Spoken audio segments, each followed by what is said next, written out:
merupakan sebuah dungeon atau labirin tingkat es yang berada di wilayah benua Begalito, tepatnya di sebuah gua kota 8. Memiliki 7 lantai di mana setiap lantainya dihubungkan oleh lingkaran sihir teleportasi, dan penuh jebakan serta dihuni banyak monster dari berbagai tipe dan peringkat.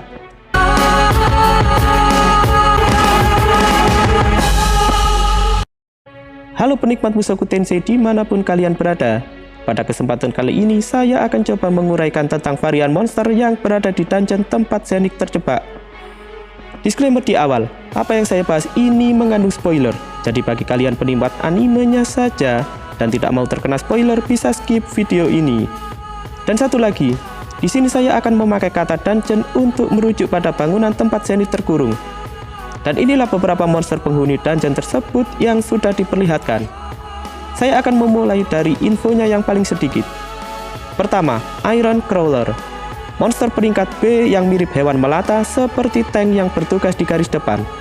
Monster tipe ini sebagian besar terdapat di lantai 1 hingga 3. Dia memiliki tinggi 1 meter dan panjang 2 meter. Meskipun begitu, dia cukup cepat.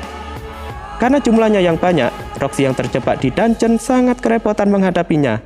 Bahkan, nyawanya sempat terancam sebelum diselamatkan oleh Rudeus. Poin kedua, Tarantula Deathlord adalah monster laba-laba beracun yang berukuran besar serta memiliki kemampuan menembakkan jaring yang lengket. Monster tipe ini dijelaskan akan menyerang secara bersamaan sebagai suatu koloni. Sama halnya seperti Iron Crawler, monster ini tersebar di lantai 1 sampai 3. Ketika misi penyelamatan Zenith, party Paul banyak menemui tipe ini dan membersihkannya bersama partinya. Next, poin ketiga, Armored Warrior. Merupakan monster kelas A yang memiliki 4 lengan dan membawa 4 pedang di setiap bagiannya. Dia memiliki kemampuan untuk menggunakan teknik Dewa Air yang menjadikan pertahanan sekaligus memungkinkan membalikkan serangan. Dan karena itulah beberapa member lain sempat mengingatkan Rudeus untuk tidak menyerangnya secara gegabah. Namun, karena armornya yang berat, maka pergerakan kakinya juga lambat. Rudeus menanamkan jebakan untuk mengalahkan monster ini, sementara member lain memotong lengannya satu persatu sebagai cara untuk mengalahkannya. Poin keempat, Little Devil. Merupakan monster kelas A lainnya. Dia tipe iblis bermulut besar dan taring tajam. Dengan kaki yang panjang, mereka menempel pada langit-langit menggunakan cakarnya. Mereka mendeskripsikannya mirip seperti alien. Mereka bergerak dengan cara merangkak di dinding dan langit-langit gua. Bahkan, monster inilah yang membuat formasi tim penyelamat Zenith menjadi tidak berguna. Cara menyerangnya adalah menyelinap ke belakang barisan lawan. Di web novel volume 13, dia bisa melewati Paul dan Elinalis hingga ke belakang dan sempat membuatnya merinding. Meskipun memiliki kecepatan dan kekuatan yang bagus, namun pertahanan mereka buruk.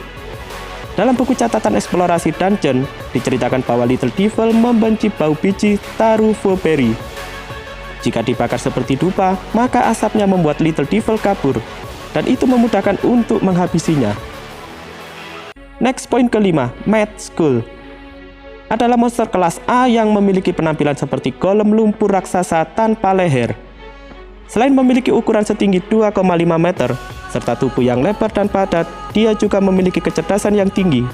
Di sekitar dadanya terdapat tengkorak sekaligus sebagai titik lemah baginya. Meskipun gerakannya lambat, tapi memiliki pertahanan yang kuat. Lumpur di sekitar tubuhnya memberi efek menyerap damage serangan lawan. Wajar jika dikategorikan di peringkat A.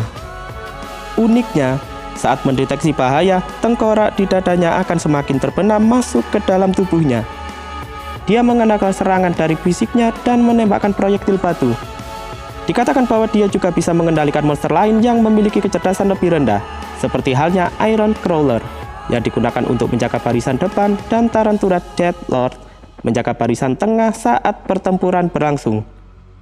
Sementara dirinya berdiri di belakang dan bertugas menembakkan proyektil batu. Namun, Mad Skull sangat lemah terhadap air yang dapat melunturkan lumpur di sekitar tubuhnya dan api yang bisa mengeringkan lumpur juga yang membuatnya sulit untuk bergerak.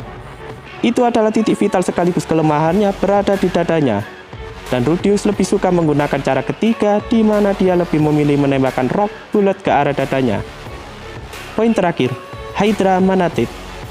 Monster naga berkepala 9 yang menghuni lantai 7. Dia tinggal di sebuah ruangan kuil raksasa. yang digambarkan berbentuk persegi panjang mirip aula istana yang luasnya seperti lapangan baseball di dalam dungeon. Di sepanjang tepi ruangan, terdapat sejumlah pilar tebal yang berdiri kokoh dan langit-langit yang cukup tinggi, serta seseorang harus mendongak ke atas untuk melihatnya.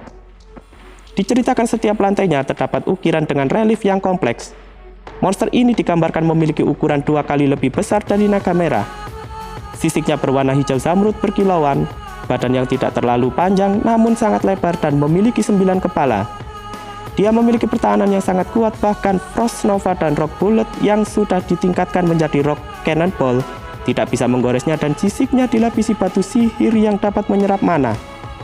Namun, Paul berhasil mengoyak kepalanya dan monster ini memiliki kemampuan untuk beregenerasi. Dia membuat party Paul kesulitan dan memutuskan untuk mundur dari misi penyelamatan Zenith, membuat Elinalis terluka pada bahunya. Monster dapat dikalahkan dengan cara memenggar lehernya lalu membakarnya. Itulah yang dilakukan party Paul setelah melewati pertarungan sengit, meskipun harus dibayar mahal dengan kematian Paul. Itulah beberapa hal yang bisa saya share mengenai monster-monster yang ada di dungeon. Apabila ada yang kurang, silahkan tambahkan sendiri di kolom komentar. Terima kasih buat kalian yang mendengarkan. Selamat beraktivitas dan tetap semangat.